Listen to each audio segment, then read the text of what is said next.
fire, take a number. I was lightning before the thunder.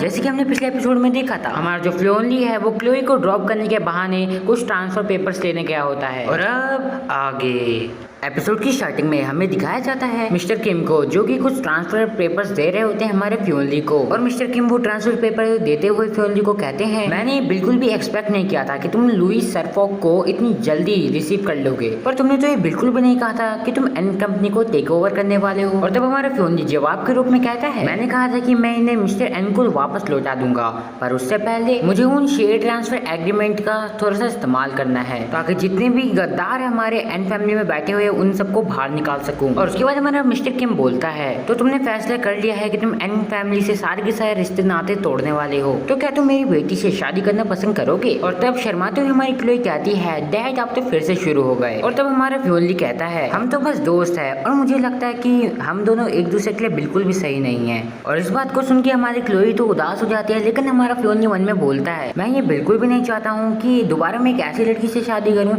जो बिल्कुल ही यल N की तरह है। और तब हमारा मिस्टर किम बोलता है, जेक विल्सन ने भी अपनी एक स्टोर तुम्हारे बिल्कुल ही रेस्टोरेंट के अपोजिट में खोली है और वो तुम्हारे इस धंधे को बंद कराना चाहता है, तो क्या तुम इस बात पे बिल्कुल ही पक्के हो कि तुम उसे हरा दोगे? और उसके बाद हमारा फ्योनली किम को जवाब देते हुए बोलता है, मैं असल में बताऊं तो मैं उस तरह का इंसान बिल्कुल भी नहीं हूँ जो कि हमेशा दूसरों को झूठ बोलता रहे। और वैसे भी जो एनिमीज होते हैं वो तो बस एक ही चीज कहते हैं, तू रुक और अब देख। और उसके बाद जो हमारा फ्योनली है वो वहाँ से उठ जाता है और कहता है, मेरे ख्याल से मेरे को चलना चाहिए। और उसके बाद तभी हमारी क्लोई भी उठ जाती है, जो कि कहती है, मैं उसे बाहर छोड़ के आती हूँ। और मिस्टर किम बोलता है, ठीक है जाओ। और जब हमारी क्लोई चले जाती है वहाँ से, तब मिस्टर किम बोलता है, मेरे हिसाब से तो ये लोग जल्द ही शादी कर लेंगे या फिर थोड़ा लेट लगेगा। मेरे ख्याल से मेरे को कोई अच्छे नाम ढूंढने पड़ेंगे मेरे ग्रैंडसन्स के लिए। अरे भाई साहब, ये हमारा किम तो इतना तेज निकला बे, अपने ग्रैंडसन्स की प्लानिंग करने लगा है। और उसके बाद हमें सीन शिफ्ट होता है, वो दिखाया जाता है जहाँ पे हमारी क्लोई जो होती है वो फ्योनली के सामने होती है। और हमारा जो फ्योनली है वो क्लोई को बोलता है, मुझे नहीं लगता है कि जो पार्टी है वो अभी तक खत्म हुई होगी, तो क्या तुम वापस जाना चाहोगी? और वैसे भी मेरे को एक वॉक लेनी है, इसलिए मैं तुम्हें वहाँ पे छोड़ दूंगा। और तब हमारी क्लोई कहती है, मैं जानती हूँ कि तुम वापस नहीं जा रहे हो, तो आखिर मैं भी क्यों ही जाना चाहूंगी, क्योंकि मेरे को तो तुम्हारे साथ रहना ज्यादा अच्छा लगता है।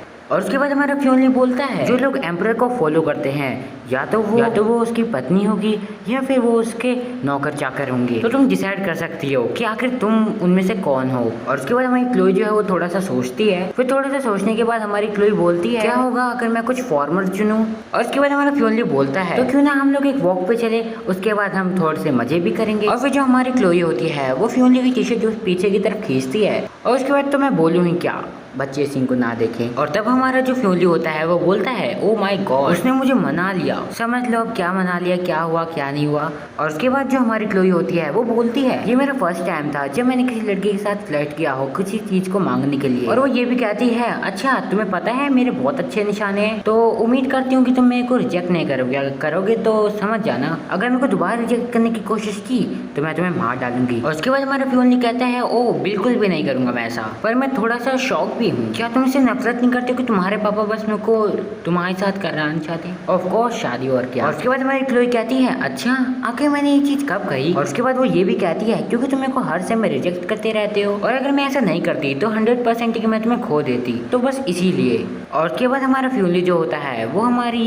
क्लोई से कुछ कहना चाहता होता है, और वहाँ पे क्लियर होती है जो कि ये सब चीज देख रही होती है, और वो मन में अपने आप को बोलती है, सिस्टम ने कुछ चीज डिटेक्ट कर लिया है कि जो होस्ट का हार्ट है बहुत तेज धड़क रहा है, और ये एक बहुत ही बड़ी चेतावनी है कि अगर ऐसे ही तुम दोनों साथ में रहे थोड़ी देर और एन ग्रुप वाला जो मिशन है वो ऑटोमेटिकली कैंसिल हो जाएगा, और ये जो तुम्हारी लाइफ इतनी सही चल रही है वो रिस्क में आ जाएगी, वो भी सिर्फ और सिर्फ तुम्हारी वजह से।